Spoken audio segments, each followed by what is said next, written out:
Hey, what is up, mortals? It is Esberk VA here with a new video for you. Welcome to part number 1 of What If Izuku Midoriya Had the 10 Rings. Sit back and relax. You're in for a treat. And so, we begin. On the surface, it was a good day. The sun was shining, the temperature was pleasant, and children were playing. Unfortunately, we also know how children can be. Izuku Midoriya knows that better than most. The 13-year-old boy, openly mocked and taunted for his quirklessness and tendency to cry at the drop of a hat, hadn't caught a break for 11 years. Not since the news that he would never have a quirk broke. So it's no wonder that our story starts with him running away. Izuku ran, away from his childhood friend turned current bully Katsuki Bakugo and his cronies. He ran toward a time when he and Bakugo would geek out over heroes like All Might and Endeavor. He ran toward the forest, where the split between the two boys truly started. Entering the wood near the edge of his Musatafu prefecture, Izuku began to walk more calmly, his breathing and sobbing slowing as he took the well-trodden path toward the river. The walks through these woods were one of the few places he could find some peace unheckled. Soon, Izuku came to a familiar sight, 2 halves of a rotten tree split down the middle and leading down into a stream bed. 10 years ago, those halves formed a log bridge across the eroded ditch. It was this log that Bakugo had fallen from. It was this stream where, when Izuku offered to help, Bakugo took his intentions as a challenge. Here, their friendship died. Izuku slid down the mossy log nearest him, landing in the stream below. He cringed at the feeling of water soaking his bright red shoes and socks. Spotting the dry top of a boulder, he took a seat and contemplated how his dreams went all wrong. Without his quirk, no one believed he could be a hero, and he was even starting to doubt himself. After all, heroes were supposed to stand up to bullies, right? Izuku clenched his fists as emotion welled up inside him again, the Midoriya family tears threatening to break through once again. Overwhelmed, the green-haired boy let out a cry of anguish, scattering the birds from the nearby trees. The boy wished he could stand up for himself, for others. He wished he wasn't some useless Deku. And that's when it hit him. Or should I say they? I'm being completely literal here. Izuku was launched backward as 10 objects shot out of the surrounding area, responding to his emotions and awakening from their slumber within the age-old rock that the stream cut through. Izuku hit the wall as 10 rings latched themselves onto his arms and sent their power flowing through his veins. And as many people do when they're suddenly sent flying into a wall at high speeds, Izuku fell, face up, luckily, into the stream. Soon enough, the boy awoke. Clambering to his feet, he made it back to his boulder as he rubbed his head from the impact. As Izuku opened his eyes, he quickly noticed the bands that now ringed his forearm. And he quickly began panicking. What are these? How? What? Why? Izuku began to shake his arms and pull at the rings with everything he had, including his teeth. So he shook some more, and in his flailing and panic, unfortunately doing a punching motion at a nearby tree, sending one of the rings off his arm and into the tree at high speed, splintering it and stunning Izuku. Figuratively, not literally. Staggered from the sudden advent of oops, that tree is gone, Izuku continued to try, with a bit more care this time, to get the rings off. So unsuccessful, he tried the last tactic he had. He asked nicely, Can you please just come off? Surprisingly, they did. Izuku watched as the rings fell to the ground, losing their glowing light and each shrinking to the size of a small bracelet. Oh, that worked. Cool. Wait, can you go back? Surprisingly, they did. The rings shot back onto Izuku's arms, sending glowing veins of energy into his arms as they did. Holy crap, that's cool! Izuku jumped up, no longer scared, but now excited and elated. He began throwing punches at the air. Energy blasts flew through the air, creating fist-sized holes in the surrounding rock.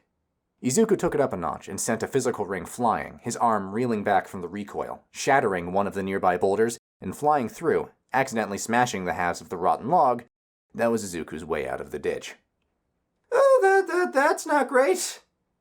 How do I get out of here now? Izuku thought to himself as he checked his surroundings for a way out. The rock faces were either too crumbly to hold from the heat dehydrating them, or too smooth and brittle to climb with his lack of skill. He couldn't see any immediate way out. But then he glanced at his arms where the rings nestled comfortably, and he remembered the recoil he felt when launching the rings. Remembering his recent science lessons and a specific law of physics, for every action there is an equal and opposite reaction. Firing the rings forward sends him back. A single ring wouldn't be enough, but if he fired them down, then he would go up. Izuku crouched and braced himself. He focused on the rings, actually feeling their presence this time, and intentionally activating them. He raised his arms and then brought them back down with force. I just need to go up a bit. It's about 3 meters. Let's do this. The rings fired. 2 from each arm impacted with the stream and sent Izuku flying up as the water splashed outward with pebbles in it. The boy pinwheeled his arms as he flew up to the apex of the jump. The 2 rings quickly rebounded during flight and returned to Izuku, just before he impacted the ground. It wasn't much of a fall, but having really no experience with massive jumps, as Izuku landed, he sprawled on the ground from the impact. However, the adrenaline and excitement from everything that had just happened kept him awake even as his head hit the ground, and he was happy as a single thought went through his head. I've got power. The power to be a hero. I will be a hero. The boy stated his dream with conviction before he realized something. Something very important. How am I going to tell Mom about this? This video is sponsored by Honey. Honey is a free browser add-on available on Google, Opera, Firefox, Safari. If it's a browser, it has Honey. Honey automatically saves you money when you check out on sites like Amazon, Papa John's, or Kohl's. Wherever you shop, it's a good chance that Honey can save you money. All you have to do when you're checking out at these major sites is click that little orange button and it will scan the entire internet and find discount codes for you. It takes 2 clicks to install Honey, and if there's a coupon code, they will find it. And if there's not a coupon code, you can rest assured that you are getting the best price possible. And there literally is not one available on the internet. If you install Honey right now, you can save, say, $50 to $100 on your shopping doing basically nothing. There's literally no reason not to install Honey. It takes 2 clicks, 10 million people use it, it has 100,000 5-star reviews. So unless you hate money, you should install Honey. Now, let's get back to it. Izuku rushed through the streets of his Tokyo prefecture, his physical attributes boosted by the 10 rings that now called his arms home. He was moving faster than he ever had before. Within 10 minutes, he had returned to his home, out of breath but full of energy. Izuku opened the door to his home, quickly deposited his school bag, and removed his shoes. He was excited, not mannerless, and rushed to his mother Inko in the kitchen. At the sight of her usually rather subdued son nearly bouncing on his feet, Inko put down the knife she had been using to cut the pork for their katsudon. She also quickly had to find a way to calm her son down. Everything he was saying was coming out in a string of muttering, and all she could make out were the words rings, hero, and broken. She put a hand on her son's shoulder to snap him out of his stupor. Izuku, you know how hard it is to understand you when you're talking so fast. Now how about you slow down and tell me what has you so excited? So Izuku told her about how, on a trip to his usual walking path, he encountered the rings. To say that Inko was concerned about the rings, or potentially concerned with her son's own sanity, would be an understatement. She rolled up the sleeve on Izuku's school uniform to see the glowing blue rings settled on his arms right where he said they were. Blue veins webbed from them into his arms. So let me get this straight, Izuku. These rings shot up out of the ground, lodged onto your arms, and gave you a quirk. But quirks are biological, so not exactly, but they do give me powers. I can finally be a hero, Mom! Are you sure, Izuku? It sounds extremely suspicious. How do you know they're not a malicious villain trying to play a long game with a victim? Why would a villain give their victim powers that they could use to fight them?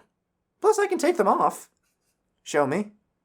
At his mother's request, Izuku, mentally this time, told the rings to come off. The rings ceased their glowing and fell to Izuku's wrists, where he grabbed them and set them onto the table. Inko picked one of the rings up and put them on her own wrist. It didn't react. Sighing, she put the metal trinket back down and nodded at Izuku.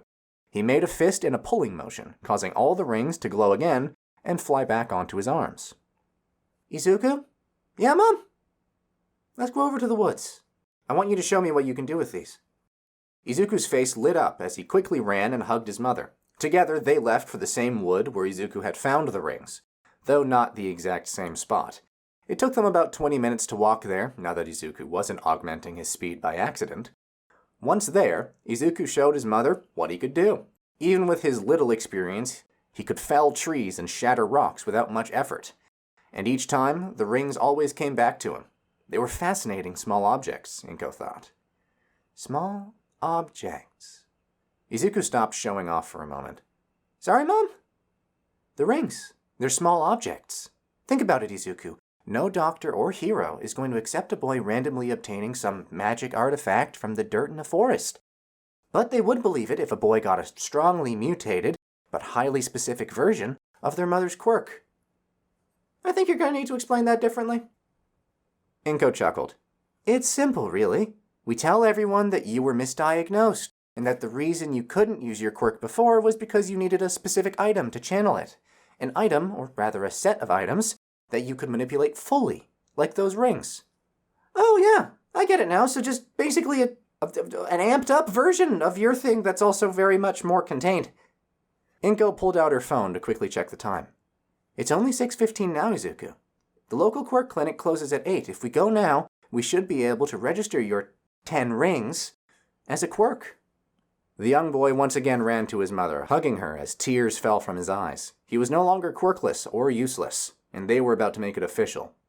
Together, the mother-son duo made their way to the aforementioned clinic, where Izuku was registered with the quirk 10 rings. The excited duo then made their way back home, where they celebrated with the katsudon Inko had been preparing earlier. Once they were done, Izuku had to ask a very important question. So, can I bring the rings to school tomorrow? Inko paused as she took in the implications of that question. In essence, if she said yes, she would be allowing her son to take a potentially lethal weapon to school.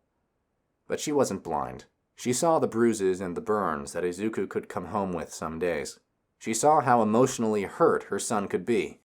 But every time she asked, he would brush it off and ask her not to do anything. Really, him bringing those rings to school was like letting Katsuki Bakugo go in the first place. After all, one bad temper tantrum could lead to extremely serious injuries when you could create explosions with your hands. Well, Izuku, I guess that depends on why you want to. Well, if I just tell everyone in my class that I suddenly have a quirk and then say that I had to leave it at home, well, I don't think they would believe it. Inko nodded. Izuku was right. It wouldn't exactly look believable. The more likely outcome was that they would ridicule him to no end. So there was really only one good option. All right, you can bring them tomorrow, but I don't want you bringing them every day. You aren't supposed to be using quirks at school in the first place. Izuku once again ran and hugged his mother, both of them succumbing to tears for the, let's say, 4th time that day. But both of them looked forward to the next day, when Izuku's journey to be the #1 hero would begin. Thank you all for sticking around, and I hope that you enjoyed. Before you leave, we would just like to let you know that We the Celestials has many other channels for your entertainment and viewing purposes. All the information you'll need is right below here in the description. So, feel free to check out all the other incredible projects our team creates. Secondly, on behalf of We the Celestials, I'd like to thank everyone involved in the production of today's awesome content. Their details will be in the description below.